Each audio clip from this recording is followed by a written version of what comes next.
नमस्कार छात्रों। आज हम लोग कक्षा 9th हिंदी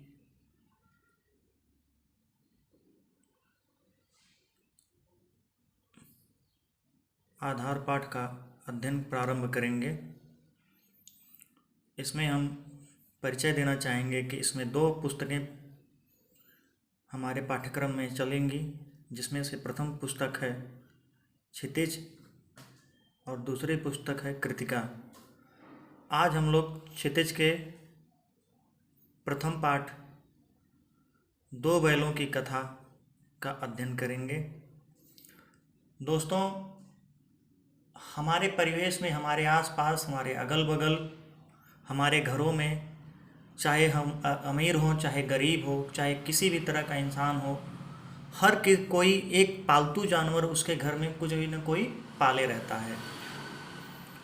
ये हमारे भारतीय संस्कृति का एक अभिन्न विशेषता है कि हम अपने घरों में एक पालतू जानवर अवश्य रखते हैं। और अब देखते होंगे कि वो पालतू जानवर जो होता है हमारे प्रति अनन्य प्रेम रखता है, हमारे प्रति वो अपना अनन्य प्रेम वफादारी रखता है। उदाहरण स्वरूप हम एक कुत्ते की बात करते हैं। कुत्ते के बच्चे को हम छोटे पर से लाते हैं, उसे पालते हैं, लेकिन बाद में वो हमारे प्रति इतना वफादार रहता है कि हमें देख करके ही दूर से ही दौड़ने लगता है, दूर से उछलने लगेगा। तो ऐसे ही आज से लगभग 100 साल पहले 1920 से 1930 के दशक में मुंशी प्रेमचंद्र जी ने अपनी कहानियाँ लिखी थीं, जब उनका लेखन काल था। और हम दो बैलों की कथा को प्रारंभ करने से पहले सबसे पहले हम बात करेंगे मुंशी प्रेमचंद जी के बारे में। तो हम बात कर सकते हैं मुंशी प्रेमचंद के बारे में कि मुंशी प्रेमचंद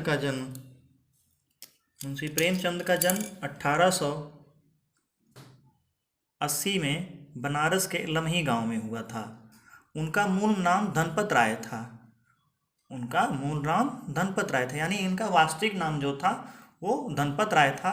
बाद में जब ये लेखन कार्य करने लगे तो सबसे पहले इन्होंने उर्दू में कहानियाँ और उपन्यास लिखा। उनका उर्दू में लिखा हुआ एक कहानी संग्रह है सोजे वतन, जो उस समय स्वतंत्रता आंदोलन में लगे हुए आंदोलनकारियों के जो है विचारों को बहुत प्रस्फुटित करती थी, और इसी नाते अंग्रेज़ सरकार ने उसे जब्त कर लिया था। तो बाद में जब प्रेमचंद जी ने नवाब राय नाम से उर्दू में लिखा तो जब्ती होने के बाद उन पर प्रतिबंध लगा दिया गया। तो फिर बाद में प्रेमचंद जी ने प्रेमचंद नाम अपनाया और प्रेमचंद नाम से हिंदी में लिखने लगे। इनका बचपन अभाव में ही बीता और शिक्षा बीए तक ही हो पाई। इन्होंने शिक्षा विभाग में नौकरी की, परंतु असहयोग आंदोलन में भी सक्रिय भाग लेने के लिए सरकारी नौकरी से त्यागपत्र दे दिया। यानी इन्होंने सरकारी नौकरी से त्यागपत्र क्यों दिया? उस समय जब 1922 में गांधी जी ने असहयोग आंदोलन छेड़ा तो उस समय उसमें प्रतिभाग करने के लिए इन्होंने अपनी नौकरी से त्यागपत्र दे दिया। और इस तरह से वो अपना काम भी करते रहे, लेखन भी करते रहे और स्वतंत्रता आंदोलन में प्रतिभाग भी करते रहे। 1936 में इस महान कथाकार का देहांत हो गया। यानी इनकी मृत्यु कब हुई? 1936 में। प्रेमचंद की कहानियाँ मानसरोवर के 8 भागों में संकलित हैं। यानी इन्होंने जो कहानियाँ लिखी हैं वो लगभग 300 कहानियाँ लिखी, और वो 300 कहानियाँ मानसरोवर नाम का इनका एक कहानी संग्रह है जो कि 8 भागों में विभक्त है, और उसी में ये कहानियाँ पूरी समाहित हैं, 300 कहानियाँ। इसके कहानियों के अतिरिक्त इन्होंने सेवा सदन, प्रेम आश्रम, रंगभूमि, कायाकल्प, निर्मला, गबन, कर्मभूमि, गोदान जैसे कुछ कालजयी उपन्यास भी लिखे, जो बहुत प्रसिद्ध उपन्यास हैं हिंदी साहित्य के। और उपन्यास लेखन इनका इतना प्रसिद्ध था कि कहानी लेखन इनका इतना प्रसिद्ध था, ये कहानी लेखन में इतने इनको विशेष उपलब्धि प्राप्त थी कि हिंदी साहित्य में हिंदी कहानी लेखन का विकास की परंपरा जो होती है, यानी कैसे कहानी लेखन का विकास हुआ हिंदी में और उपन्यास का कैसे लिखने का विकास हुआ, इन्हीं को आधार बना करके उसको दर्शाया जाता है कि प्रेमचंद से पहले किन लोगों ने कहानियाँ लिखी, प्रेमचंद के समय किन लोगों ने कहानियाँ लिखी, प्रेमचंद के पहले किन लोगों ने उपन्यास लिखे, प्रेमचंद के समय किन लोगों ने उपन्यास लिखे और प्रेमचंद के बाद किन लोगों ने उपन्यास लिखे। तो इस तरह से हम ये कह सकते हैं, यही कारण है कि इन्हें उपन्यास सम्राट या और कथा सम्राट की उपाधि दी गई है। उन्होंने हंस जागरण माधुरी पत्रिकाओं का संपादन भी किया। कथा साहित्य के अतिरिक्त प्रेमचंद ने निबंध आदि अन्य प्रकार के लेखन में प्रचुर मात्रा में किया। प्रेमचंद साहित्य को सामाजिक परिवर्तन का सशक्त माध्यम मानते थे, अर्थात प्रेमचंद का ये मानना था कि जो साहित्य होता है वो सामाजिक परिवर्तन यानी समाज में सोसाइटी में चेंज लाने, बदलाव लाने का एक प्रमुख आधार हो सकता है कि हम इसके द्वारा बदलाव ला सकते हैं। एक अच्छी पुस्तकें लोगों के अच्छे विचार का निर्माण करती हैं और जब अच्छे विचार लोगों के जहन में आएंगे तो उससे हमारे समाज में अच्छाई की भावना पनपेगी और इस तरह से हमारा समाज दिनों ब दिन उत्तरोत्तर अच्छा होता जाएगा, ऐसा वो सोचते थे और ऐसा होता भी है। उन्होंने अपने समय के जिस गांव और शहर के परिवेश को देखा, जिया, उसकी अभिव्यक्ति उनके कथा साहित्य में मिलती है। किसानों और मजदूरों की दयनीय स्थिति, दलितों का शोषण, समाज में स्त्रियों की दुर्दशा, स्वाधीनता आंदोलन आदि उनकी रचनाओं का मूल विषय है। यानी उन्होंने जो उपन्यास लिखे, जो कहानियाँ लिखी हैं, उसका मूल विषय क्या क्या है? किसानों और मजदूरों की दयनीय स्थिति, यानी तत्काल के उस काल के मजदूरों और किसानों की दयनीय स्थिति जो थी उसके आधार पे उन्होंने अपने कहानियों में दर्शाया, अपने उपन्यासों में दर्शाया। दलितों का शोषण दिखाया, किस तरह दलित लोगों का शोषण आम लोग उच्च वर्ग के लोग करते हैं। समाज में स्त्रियों की दुर्दशा दिखाई कि समाज में कैसे स्त्रियां अभी भी निचले तबके में हैं, कैसे वो उन्हें अभी भी जीवन जीने का अपना पूरी स्वतंत्रता नहीं प्राप्त है। और स्वाधीनता आंदोलन में साथ ही साथ स्वाधीनता आंदोलन का क्या उस समय का परिवेश था, ये भी उनकी रचनाओं में कहीं ना कहीं झलक दिखाई देती है। इनके लेखन की सबसे बड़ी बात है कि ये सरल भाषा में सीधे और संक्षेप में कहना इनके लेखन की सबसे बड़ी बात मानी जाती है कि ये किसी भी बात को बहुत सरल शब्दों में, एकदम हमारे आसपास की भाषा में, हमारे अगल बगल की भाषा में एकदम सीधे शब्दों में लिख करके और बताते हैं और अपना व्याख्यान करते हैं अपने आसपास की घटनाओं का। ये इनके लेखन की सबसे बड़ी विशेषता है।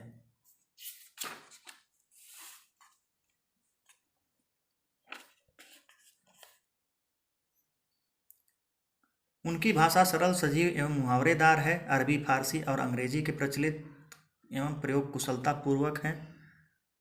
दो बैलों की कथा के माध्यम से प्रेमचंद जी ने कृषक समाज और पशुओं के भावनात्मक सहयोग का वर्णन किया है और इस कहानी में उन्होंने यह बताया कि स्वतंत्रता में सहज में नहीं मिलती, उसके लिए यह बार बार संघर्ष करना पड़ता है। और साथ ही साथ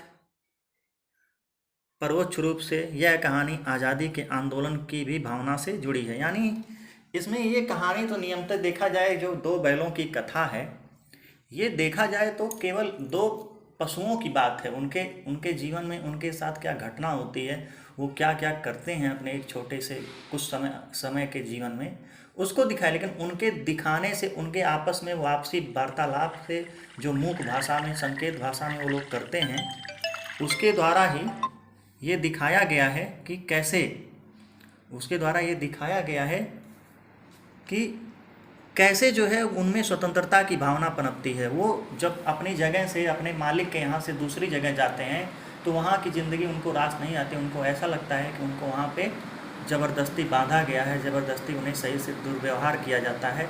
और जब दुर्व्यवहार का भाव जहाँ आता है वहाँ पे क्रोध का भाव आता है, और क्रोध का भाव आने पर व्यक्ति के अंदर विद्रोह का भाव आता है।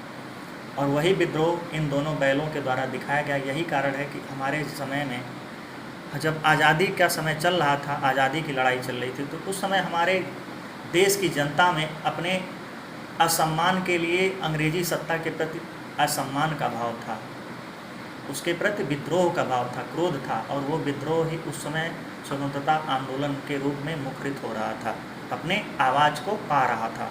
और यही उसी आवाज़ के पाने के क्रम में ही कई हमारे स्वतंत्रता सेनानियों ने अपनी बातों को बुलंद रूप से रखा, और उसी क्रम में जा कर के हमें तब 1947 में आज़ादी प्राप्त हुई। अब हम बात करते हैं मुख्य पाठ की, दो बैलों की कथा। हम बात करते हैं दो बैलों की कथा। लिखा गया है कि जानवरों में गधा सबसे बुद्धिहीन समझा जाता है, यानी जब हम किसी आदमी को पहले दर्जे का बेवकूफ़ कहना चाहते हैं तो उसे गधा कहते हैं। गधा सचमुच में बेवकूफ़ है, उसके सीधेपन, उसके निरापद सहिष्णुता ने उसे यह पदवी दे दी है। इससे यह निश्चय नहीं किया जा सकता।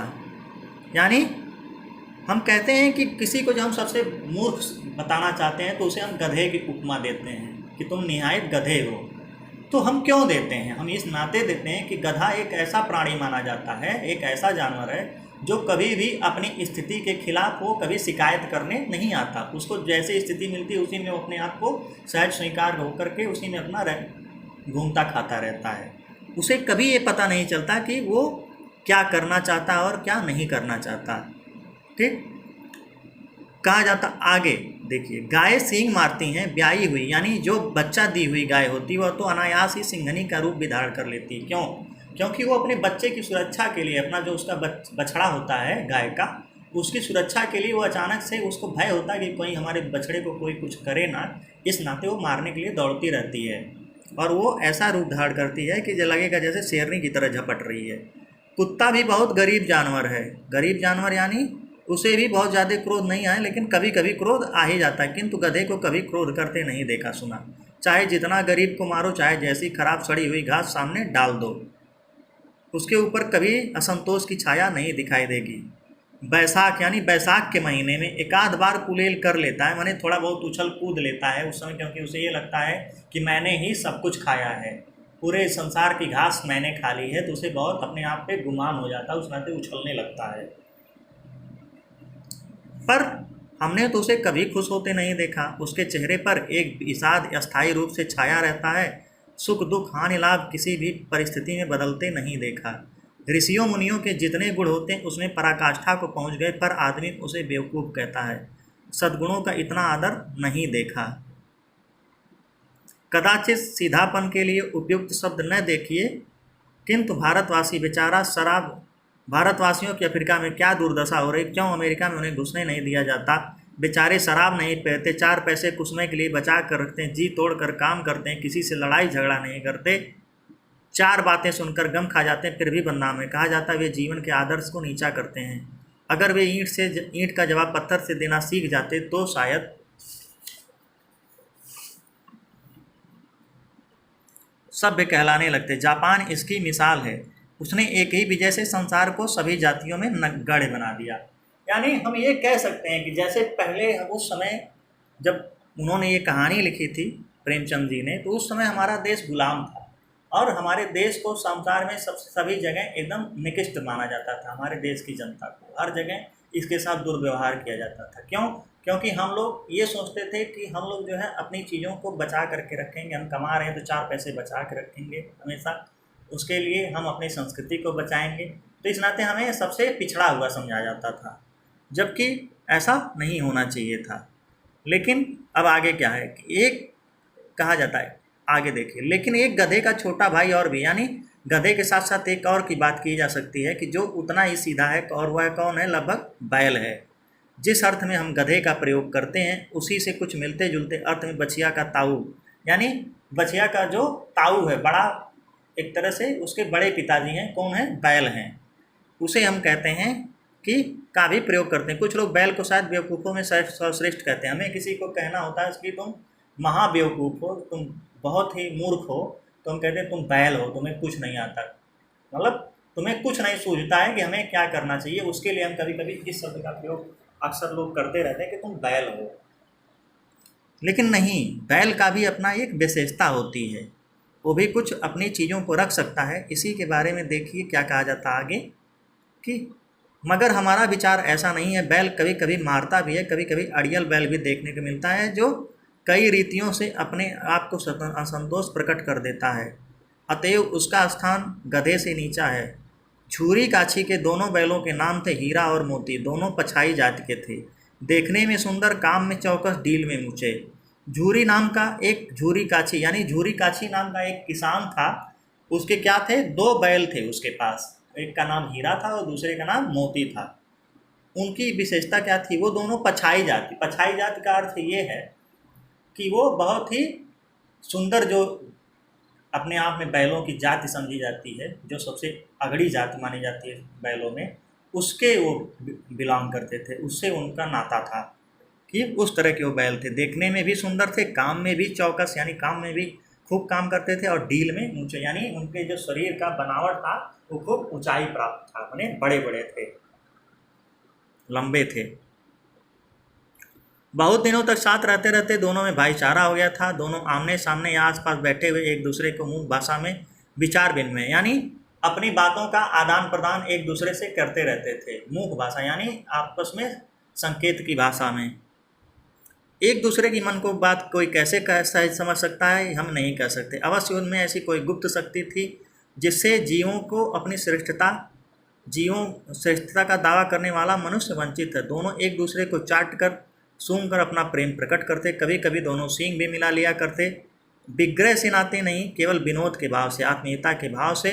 जैसे दोनों दोस्तों में घनिष्ठता होते ही धौल धप्पा होने लगता है, यानी वो आपस में खूब प्रेम करते थे, और अपने आप को जब वो काम करके थक जाते थे शाम को तो एक दूसरे को चाटते थे, उससे उनकी थकावट मिट जाती थी। अपना प्रेम प्रदर्शन करने के लिए कभी कभी अपने सीनों को भी एक दूसरे से हल्के थोड़ा थोड़ा लड़ते रहते थे, कभी कभी धौल धप्पा एक दूसरे को धकेलते थे इधर उधर। जैसे कैसे हम अपने दोस्तों को मिलने पर कभी कभी किसी को उठा देते हैं, किसी को ढकेल देते हैं, दौड़ाते हैं, तो इस तरह से करते रहते थे वो। और इसके बिना दोस्ती कुछ खुशखुशी सी हल्की सी रहती थी, पर ज़्यादा विश्वास नहीं किया जा सकता। जिस वक्त ये दोनों बैल या गल हाथ तो गर्दन हिला हिला कर चलते, उस वक्त एक की यही चेष्टा होती कि ज़्यादा से ज़्यादा भाग उसकी तरफ हो। यानी जब ये बैल काम करने लगते थे, खेत में हल जोतते थे, तो उसमें ये सोचते थे कि सबसे ज़्यादा काम मैं ही करूं, दूसरे के ऊपर ज़्यादा भाग ना पड़ने पाए। शाम को फिर वो जब घर लौटते थे तो नाद यानी जो उनके खाने जिसमें उनको खाने के लिए दिया जाता था, वो सीमेंट का बना होता था या मिट्टी का, उसके बड़ा सा गड्ढा होता था, उसी में भूसा और खली वगैरह डाल दिया जाता था, और वो खाने के लिए साथ उठते थे, मुंह में डालते थे और साथ ही बैठते थे। संयोग की बात है, एक बार इस गोई यानी इस जोड़ी को, गोई यानी जोड़ी को ससुराल भेज दिया। किसने? झूरी ने। बैलों को क्या मालूम भेजे जा रहे हैं क्यों। उन्होंने समझा कि मालिक ने हमें बेच दिया। अपना यूँ बेचा जाना उन्हें अच्छा नहीं लगा या बुरा लगा, इससे कौन जाने, पर झूरी के साले गया को घर तक गोई ले जाने यानी इस जोड़ी को अपने घर तक ले जाने में दांतों पसीना आ गया। यानी उसे बहुत समस्याएं हुई, दोनों ने उसे बहुत तंग किया, और कि वो घर नहीं जाना चाहते थे। उसके पीछे से हाँकता तो दोनों दाएं बाएं भागते। पगैया यानी जो उनके गले में रस्सी होती है गाय बैलों के, पकड़कर आगे से खींचता तो दोनों पीछे की ओर भागते। मारता तो दोनों सींग नीचा करके हुंकारते। ईश्वर ने अगर उन्हें वाणी दी होती तो झूरी से पूछते कि तुम हम गरीबों को क्यों निकाल रहे हो। यानी अगर भगवान ने उन्हें किसी तरह से आवाज़ दी होती तो उनका पहला सवाल झूरी से ही होता कि तुमने हमें अपने घर से क्यों निकाला, हमने तुम्हारे घर में क्या हमने गलती की है जो तुम हमें घर से निकाल ले। हमने अपना सारा काम अच्छे से किया, तुमने जो हमसे करवाए, उसके बाद भी क्यों तुम हमें अपने से दूर भेज रहे हो। अगर इतनी मेहनत से इन्हें काम चलता तो और काम ले लेते, हमें तो तुम्हारी चाकरी में मर जाना कबूल था। यानी उन दोनों बैलों को झूरी के काम करने में इतनी खुशी थी कि वो उसके काम करते करते अगर मर भी जाते तो उन्हें बिल्कुल भी उज्र नहीं होता, उन्हें बिल्कुल भी इस बात का दुख नहीं होता कि उन्होंने इतना काम क्यों किया। वो बस झूरी के घर रहना चाहते थे। क्यों? क्योंकि झूरी उनसे बहुत प्रेम करता था, इतना प्रेम करता था कि वो बैलों को जब शाम को खुद जा करके जब वो खाते थे तो उनकी पीठ पर सहलाता रहता था।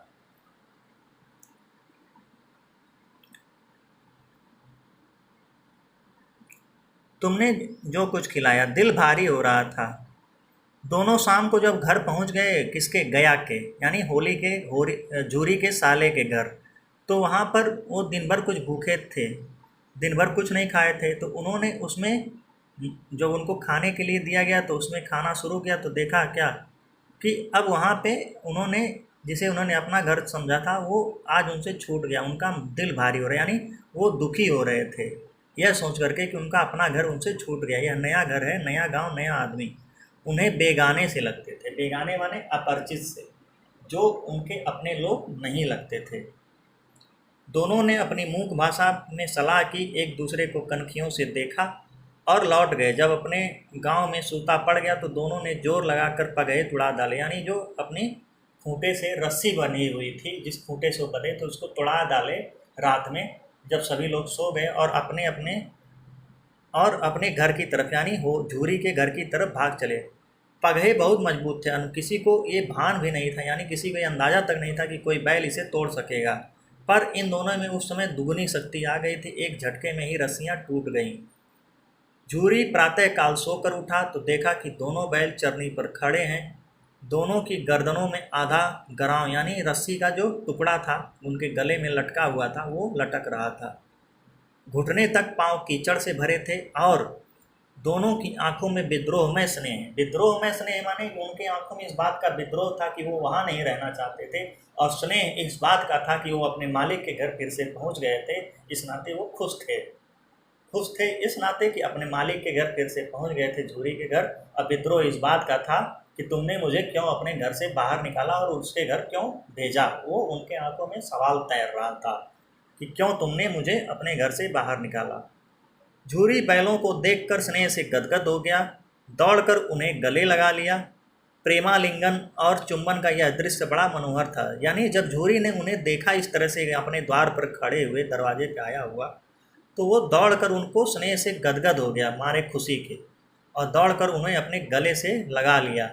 उनको खूब उसने चूमा, और वह समय जब वो चूम रहा था तो उस समय का दृश्य जो था वो बहुत ही सुंदर लग रहा था सबको। पूरे गांव के लोग देखने के लिए इकट्ठे थे, घर और गांव के लड़के जमा हो गए, तालियां बजा बजा कर उनका स्वागत करने लगे। उस गांव के इतिहास में यह घटना अभूतपूर्व न होने पर भी महत्वपूर्ण थी, यानी कि कैसे हमारे गांव के बैल दूसरे गांव से ना गए और वहां से तुरंत तुड़ा करके वापस भाग आए। ये एक महत्वपूर्ण घटना थी उस गांव की। दोनों पशु वीरों को अभिनंदन पत्र, यानी लोग बड़ाई करने लगे, प्रशंसा देना चाहिए। कोई अपने घर से रोटियां लाया तो कोई गुड़, कोई चोकर, कोई भूसी।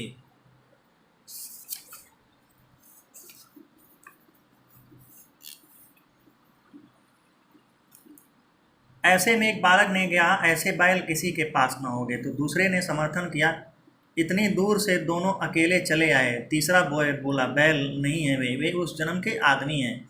और इस बात का प्रतिवाद करने का साहस, यानी ऐसी हिम्मत किसी में नहीं हुई कि जो ये बोल सके कि नहीं ये आदमी नहीं है उस जन्म के, किसी ने ये नहीं कहा।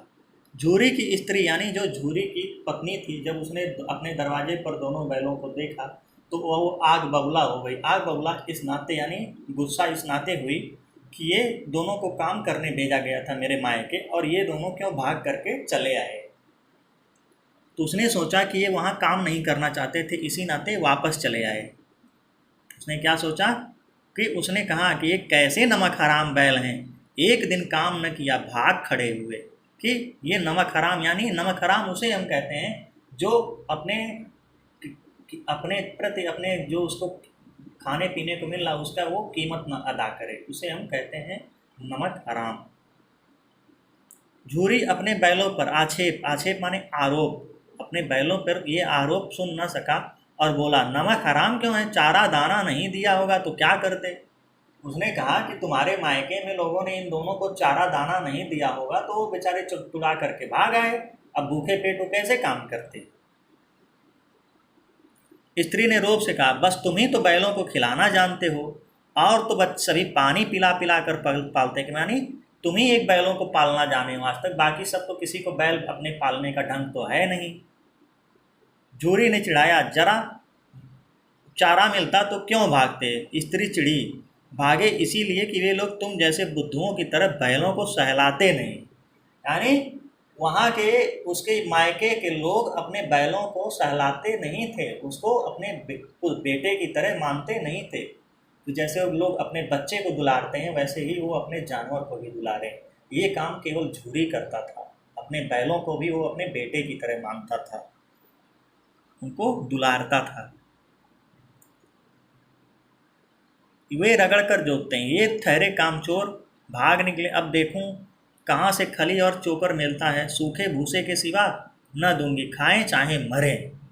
मैं अब इनको सूखे भूसे के सिवा और कुछ नहीं दूंगी। जो पहले इनको खली चोकर वगैरह देती थी वो सब कुछ बंद, अब कुछ नहीं दूंगी। वही हुआ, मजूर को उसने कड़ी, जो उनका हरवाह था उसको कड़ी ताकीद यानी निर्देश दे दिया गया। ताकीद माने निर्देश, डायरेक्शन देना, कि बैलों को खाली भूसा भूसा दिया जाए। बैलों ने माद में मुंह डाला तो फीका फीका, न कोई चिकनाहट न कोई रस। कि जब उन्होंने खाने के लिए नाद यानी जो बड़ा सा गड्ढा नुमा मिट्टी का बनाया जाता है नाद, उसमें जब उन्होंने अपना मुंह डाला खाने के लिए तो देखा उसमें सिर्फ सूखा भूसा है। उसमें तो ना तो खली डाली गई थी और ना ही चोकर पड़ा था, ना ही घास थी। तो वो के सोचने लगे कि ना कुछ नहीं है तो क्या क्या खाएं। आशा भरी आंखों से दरवाजे की ओर देखने लगे, यानी जो घर का दरवाज़ा था कि कोई कुछ ला करके ला डाले तब हम लोग खाना शुरू करें। झूरी ने मजदूर से कहा, थोड़ी सी खली क्यों नहीं डाल देता बे? तो मजदूर बोला, मालकिन मुझे मार ही डालेंगी। चुरा कर डाला। झूरी ने बोला मजदूर से कि धीरे से चुपके से जा करके थोड़ी सी खली उनके नाद में डाल दे, और उससे तेरा क्या जाएगा, नहीं देखेंगी वो। तो बोला, नहीं दादा, तुम भी पीछे से उन्हीं की कहोगे, यानी मालकिन की ही बात कहोगे। और इस तरह से मित्रों, आज हम लोगों ने इतना पाठ अध्ययन किया। अब हम इसके अगले भाग का अध्ययन पुनः कल करेंगे या अगले पीरियड में करेंगे। धन्यवाद। जिसको कोई भी समस्या होगी वो अपने सवाल पूछ सकता है कमेंट में।